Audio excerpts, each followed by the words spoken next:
In case you hadn't realised, we are not legal experts, which is why we've teamed up with White Dalton Motorcycle Solicitors to bring you free legal advice.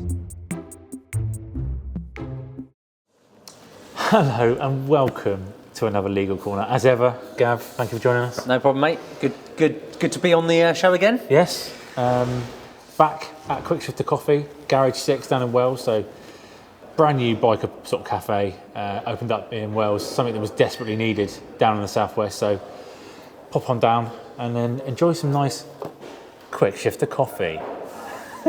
No, but seriously, come down, it's proper. Yeah. Like I said, it's at the southwest, there's Fowlers in Bristol, but as in Somerset area, there's something that's been missing. So Yeah, and I'll tell you what, the sausage and egg baps are pretty Definitely. good. Yeah. I'm going to keep raving about those because they are that good. They are that good. what right today, Gav? Today we have got a lesson about what can the police do, or myths about speeding. Brilliant. Which is, I think that's kind of one of the most common FAQs, comments, questions, emails we get, which is directed at this. And by the way, I know you mentioned it before, but if you do have any comments or specific requests that you want to talk about, or ideally not specific cases, because obviously Don't put your name and address down there. Yeah, but actually ask the questions down below. We do read them. Yeah. And there could be a follow-up video. But shall I start with this, okay? Because I want to get your view on some of these legal questions and see what you make of them. Okay, do it. Okay? Do it. Right. So my first question now. Yes. Do the police need a reason to stop you? Now I know this question, but only because of recent research, and it's a no. That's correct. That's correct. They don't. The police do not need a reason to stop you. As long as the police constable is in uniform, he has the power to stop anyone on the road, driving a mechanically propelled vehicle or riding a cycle. Right, okay. That's a really grey area, isn't it? Surely that's Well, I'll tell you what's interesting what's about the constable's uniform? This is it, right? So I've been the Met. The Met are on the news every other week. Yes. Okay. Yeah. And if you go on YouTube, there's lots of videos about the Met, and you see lots of anti-knife and anti-burglary teams in central London driving around in unmarked cars in plain clothes. Okay, so jeans, sweatshirt, hoodies. Yeah. Yes. They might have covert body armour on and things like this, but to stop for a police officer, you're not stopping for blue lights or for a car, you are stopping, according to the letter of the law, for a police constable in uniform, okay? So, if they're not in uniform, you don't have to stop for them. If you then carry on your merry way... Even if they've got cameras and stuff on, it doesn't matter? No. Yeah? Because it's a valid thing, isn't it? Because especially nowadays, if you're getting chased by someone with fake blue lights on and blues and twos... Yeah. They could be going after you for all sorts of nick your disgusting bike reasons. or or even worse. So it's a valid question, isn't it? Even if you're speeding away from an actual police officer with cameras on board and they're not dressed in copper's uniform. Yeah. So in fact, that raises a few very interesting points. If they are not in uniform, there is no legal power for them to stop you, and you do not commit the offence of failing to stop, because only a constable in uniform can stop you. Now, I wouldn't recommend then you drop it down a gear, pop a wheelie and just go for it, because they might have they might have a separate offence of dangerous or careless. But if you just didn't stop and you made your way to the nearest police station, I don't think you'd face a prosecution for failing to stop or anything else like excess speed or careless, because if you stop at a red light, if you carry on your merry way, 30 in a 30, 40 in a 40, but then go to the police station, I don't think you've committed an offence. But yeah, if you go back to the letter of the law, it must be a constable in uniform. I'll tell you what's been happening around my way. So I'm not far from the M40 motorway. Yeah. One of the few motorways left with no cameras, thank God. Really? Yeah. Nothing at all? No, so no average speed checks, no cameras. There's been a few cases, and they've made the news, where a unmarked police car has stopped someone on the hard shoulder. It's not a police car, it's some criminals with blue lights. Yeah. They hop out, they ask you to step out, sir or madam, they jump in your car and they race off. There has been some debate over what is a constable in uniform, okay? Yes. Because I mean, if you look at what we ordinarily expect an officer to wear, black trousers, the police shirt, The badges, the badges on the side. Yeah, that's right. Yeah. Body armour with epaulets on, police radio. So that would be your typical assumption of what is a uniform. It's then a matter for the courts to determine that officer was in uniform or no, they weren't. And I think if you've got like these anti-burglary patrols or anti-knife crime patrols that are plainclothes, covert, I don't think they meet the criteria for being in uniform. Because I've been stopped, or not been stopped, I've been a couple of times in my illustrious career of riding bikes. I was riding down the 303, undertaking some cars because there was miles and miles of just cars sticking Just outside stuck in lane 2, yeah. And little did I know, when I pulled back in after actually properly overtaking someone, there was this unmarked car behind me, blues and twos and everything, and he pointed at me and I was like, oh no. Who, me, sir? Yeah. And I was thinking, this is going to end badly. But obviously he was off to another job, which is far more important than catching someone who was a legal citizen but was doing a bit of undertaking because there's knobs on the outside lane. Eventually, they rang Ducati, because it was a Ducati press bike, and asked for my number. Got my number, gave me a phone call. It was a very polite policeman. And he just said, look, you can't do that. Just be patient, you can't do that. So despite all that, I guess that's a decent copper, because that is decent, yeah. I'm guessing because it was all on camera, he could have got me for speeding, could have got me for undertaking. Yeah. Was that careless? Is that? I don't know. Yeah, I mean, it would fall under careless. There's a fine line, because you have got no power to force people out of lane 2. No. So you can't flash them, you can't force them out. You should be able to, but you no. should be, yeah. So if you've gone to lane 1 and you've done so and maintained course and speed, arguably it's not careless. Yeah. If, however, you've got frustrated because there's 10 cars in lane 2, nothing in lane 1, so you've gone into lane 1, booted it, undertook them all and gone into lane 2, arguably it's careless. Yeah. And I have to say, that type of coppering, we don't see it anymore. No. We don't. No. Back in the day, you either got a good old bollocking at the roadside or a ticket. You didn't get both. Yeah. So for him to give you a telling off and say, right, I'm going to educate you verbally with an earhole bashing, as opposed to you get a summons through the post. Yes. That type of coppering, I think, sadly, is gone. Nowadays, we're governed by cameras. Cameras at the roadside, cameras on a dash cam of a car, and people reporting you. So if you're watching this, Mr. Copper, well done. Yes, well done. Yeah. Cheers. I think his name is John. John the Copper. Yeah. Cheers. What's the next question? Right, so let's say that copper had decided to prosecute you. Do you need a notice of intended prosecution, and how long? A nip. A nip. Yeah. Unfortunate that, yeah. Yeah, Anyway. a nip, Have your nips, Do you need a nip, and how long have the police got to give it to you? You do need a nip. Yes? Okay, well, no, this is it. So I thought you needed a nip. I don't know the period of time, because, it's changed over the years. And it seems like my life has just sort of flashed before me anyway. So I can't remember when it was last changed. But, I think, was it a month? Okay, all right, final answer? Yes. Right. This might be really, really useful for you guys at home. A notice of intended prosecution is only required for certain offences, not all of them. Right, Okay? So let's use speeding, for example. That is required. If you go to the Road Traffic Offenders Act, there's a schedule there. It lists what you need a notice of intended prosecution for. Yeah. If you haven't had one and the offence requires one, you cannot be prosecuted, full stop. Right. Okay? So despite anything that happened before during the time of the offence, yeah. There's nothing come through the post? No. And within a certain time? Right, and that's the next point. Okay. So it's not 28 days, it is 14 days, okay? But that's changed recently though, right? No, it's been like that for a long time. No. But there's been a lot of case law which has argued points about it. So you must receive the nip, okay? You must receive the notice of intended prosecution within 14 days. Now, that's important because I have seen cases where the police haven't complied. So they've sent it outside of 14 days, okay? Sorry.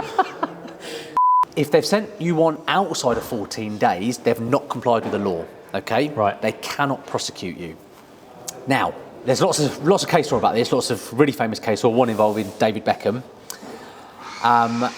You cannot open your post like this and pretend you're blind and go, well, I didn't receive it. I didn't see the nip within 14 days, okay? Yeah. There is a presumption of good service. So if the police post it on day 7 or 10 or 12, the presumption is you will receive it within that 14-day window, okay? Things can happen which mean it is not received, okay? I'll give you an example. There's a case... the Royal Mail, for starters. Well, if there's a Royal Mail strike, that's a perfect one.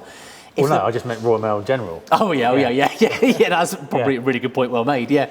Well, no matter how bad they are, the law is still quite archaic and it still regards there being good service. So if they pop it in the post first class on day 12, there is a presumption it will get to you within 14 days, okay, within day 14.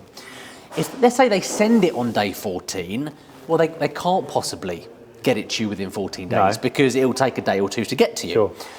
So this presumption of good service can be rebutted, okay?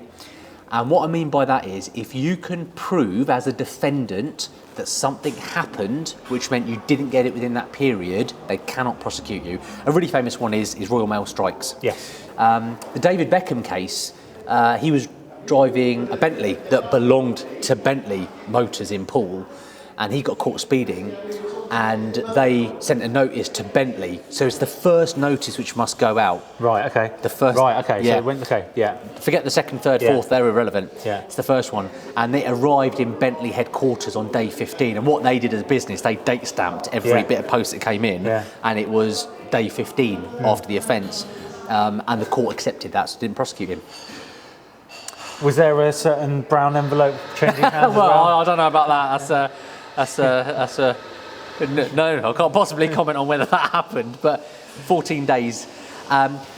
You do not need a nip if there has been an accident. So, if you clip someone on your bike and 2 months later, old Bill comes sniffing around to prosecute you, the mere fact there has been a collision is enough to put you on notice that you might be prosecuted. So you can't then say, haha, you didn't send me a notice from didn't prosecute you in 14 days. No, doesn't apply, there's been an accident. Okay. And also, I mean, if you're stopped at the roadside, you don't need a nip because you probably get one. Yes. There and then. At the roadside by the copper. Yeah. Have a ticket, son. Thank you. Yeah. Who needs a nip when you got a ticket? Yeah, you'll be hearing about this. Yeah. Right. This one affects us bikers. Can the police ask you to remove your helmet? I want to say no, but I think the answer is yes. I can find nothing. No, I think the answer is no. I can find nothing in the legislation. Well, hang on, Gav, you're a lawyer. Yeah, and I've looked at the legislation. So is that official then? Here's the caveat. So, if you get stopped by old Bill and they say they can stop you under Section 163 of the Road Traffic Act, and they can ask for your name and address because you must provide that to a constable.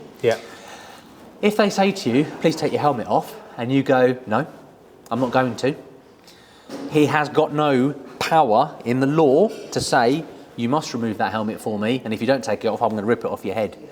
It's a bit like stopping at a car. You don't have to put the window down all the way or get out of the car. There's no power for them. Until they say get out of the car. Well, there's no power, unless they want to arrest you. That's slightly different. But if you look at, have they stopped me lawfully? Yes, Section 163 of the Road Traffic Act. Are they allowed to ask me my name and address? Yes, because it says so in the Act. If they say, where are you coming from, where are you going to?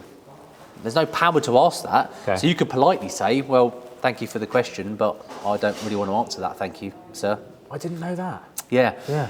Now, the caveat I give to that is what the copper might say is thank you for your name and address. Have you got any ID? I need to confirm that you are who you say you are, okay? And of course, if you go, well, how are you going to do that? And they go, well, take your helmet off. I might compare it to your driver's license photo, okay? I mean, that's a legitimate request, okay? There's no power for him to force you to do it. Yeah. But if you refuse... But you're going to piss him off. You're going to piss him off, yeah. But I suppose from his perspective, he might say, look, I really want to give you a ticket, okay, for speeding. I need to know that you are Joe Bloggs of this address. Yeah. Okay, you've given me the driver's licence, thank you for that, but I need to verify it's you, and I can only do that by looking at your face, okay? And if you refuse, the copper he might be on a sticky wicket, but he could argue, look, I don't know that you are who you say you are. I need your name and address, so if you're not going to give it to me, I need to arrest you so I can then ascertain your details. God. And just then take your helmet off then. You know what, it's easier. Yeah, you go, okay, here you go, here's my face, you know. So yeah, no power in the law per se to ask it or allow him to do it. Right. But you might then develop on from that, which is, he says, under Code G, I might have the necessity to arrest you unless you show me your face. Oh, it matches your driver's licence, fine, here's your ticket, on your way, sir. Okay. Right. Can you ever cross a solid white line?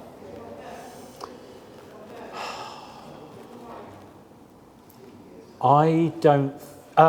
is it? No, I know. I don't think you can. And that includes letting letting an ambulance through. That's a good answer. I like that. Because I know that because a mate of mine got done for pulling over on I can't remember what it was, but he pulled over to let an ambulance through. A copper saw it, or it was on a camera. Yeah. And he got done. For crossing a solid white line? Yeah. Okay, you can cross a solid white line. Okay. In certain circumstances, right? Yeah. This might be relevant to your mate because did he take advice before he accepted the ticket? Right. So, generally speaking, your machine cannot cross or straddle a solid white line. Yes. It's there for safety reasons, you know, to stop people overtaking, etc. A pet peeve of mine, by the way, because I'm pretty sure they just paint these things wherever they bloody well please. And a road near my ends, actually, they repainted the road after resurfacing it, and they repainted the solid white lines not where they were before. Oh. Yeah, and it really ruined the road. Ruined a really good ride, actually. Yeah.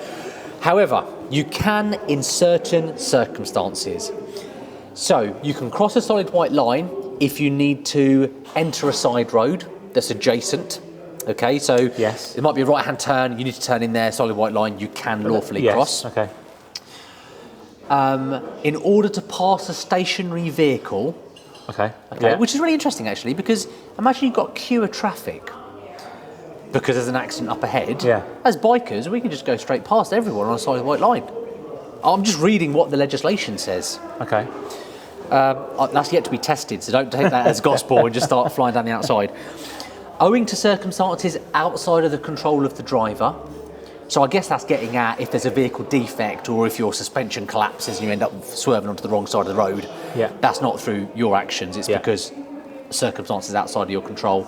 In order to avoid an accident, so you can cross the white line, I mean, imagine doing that on an RSV Millie and going, I thought I was going to rear end him, so I just carried on 100 miles per hour on the wrong side. I don't think it means that, but it says in order to avoid an accident. In order to pass a road maintenance vehicle, which is moving at a speed not exceeding 10 miles per hour, and it says which is in use, so I assume they've got light beacons and they're working. In order to pass a pedal cycle moving at a speed not exceeding 10 miles per hour, it's annoying. So if cyclists are going along, really going for it at 15 miles per hour, you can't pass him. Is that new, or is that still the 19? No. This has been the law for this is the regulation for some time. Or for the purposes of complying with any direction of a constable in uniform or a traffic warden. Right. Okay. So going back to your cyclist one is, I mean, that's 10 miles an hour. Yeah. But most of them, it's more than 10 miles an hour, isn't it? So what are you supposed to... I mean, that's ridiculous. Well, ridiculous. You stick behind them, really. That's ridiculous. And obviously, for bikes, it's kind of not as irrelevant, but still, you're supposed to give them the full 2 meters. Yeah, you are. Yeah. And actually, no, that's a really good point you make there, because if you go, I'll go for a close pass because I'll stay within the solid white lines. Yeah, Flyby, yeah. I've seen someone prosecuted for that, actually, recently. So the biker didn't then go across the lines in the road. He was close enough to the cyclist, went for a close pass and got stuck on for careless. Yeah. So as long as, I mean, do so, you know, with a decent amount of space and a decent amount of speed. If you're Yeah. buzzing people, Yeah. you leave yourself wide open. Yeah. But going back to your friend's case, to get out of the way of an ambulance, yeah, I mean, it doesn't fit any of those. No, it doesn't. No. So, I mean, that's really harsh. Yes. That's really harsh. Yeah. It's a bit like jumping a red light to let an ambulance through. You Yeah. go, yeah, I did go Yeah, across yeah, the white line yeah. and moved over, but for God's sake, I'm Yeah. going to let it through. You know, someone having a heart attack is more important than me sitting 2 feet behind a white line. The law is an ass sometimes. The law is an ass. I've got one last topic. Oh yeah. What do you think about these polite vests? Well, I think anyone who watched 44 Teeth will know of our undying love for the polite vest, but purely from a entertainment perspective, they are the devil's work. I came across a case involving a chap who was prosecuted Oh yes, I by the remember this. police. Yeah, do you remember this? Yes. Yeah. Was his name Chris Eads by any chance? It's good. Chris likes a polite Chris vest. polite vest, ex-police BMW RT. I mean, he's ticking all the boxes so He far. is, isn't yeah. Chris, beware, my friend, Yeah. beware. So, case involving a chap called James Emmanuel. Now, he was this is a bit of a story behind this one. He sued the papers, by the way, because they published a story about him incorrectly. Sued them and got £30,000 out of them. But the story was this: he was riding an ex-South Yorkshire police bike, fully decommissioned. I have to say, legal. Okay, Yeah. fully road legal. Yeah. And he had a high-vis jacket on, not a police vest, but he had a polite vest on top, like Yes. a tabard. Yeah. And he got stopped by the old Bill and prosecuted for impersonating a police officer. He got acquitted, by the way. He got convicted to begin with, wrongly, Yeah. because he should have had the intention to deceive, and he didn't. So the court got it wrong. They convicted him. 2 weeks later, he got acquitted. So there's nothing wrong with a polite vest. There is. I mean, there is. Legally. But, but as far as the law is concerned, there is nothing okay. wrong. I mean, the Okay. moral and the taste police might Yeah. have something else to say Yeah. about it. We do. Yeah. I might turn up to Budget Bike Battle 8 with a polite vest on now. And if all of you can do the same, that would be great. Chris will love it. That's all for today. If you've got any questions or comments, leave them below. We might do a follow-up video. Yes. But otherwise, thank you for having me. Nice one. Cheers, Gav. Cheers.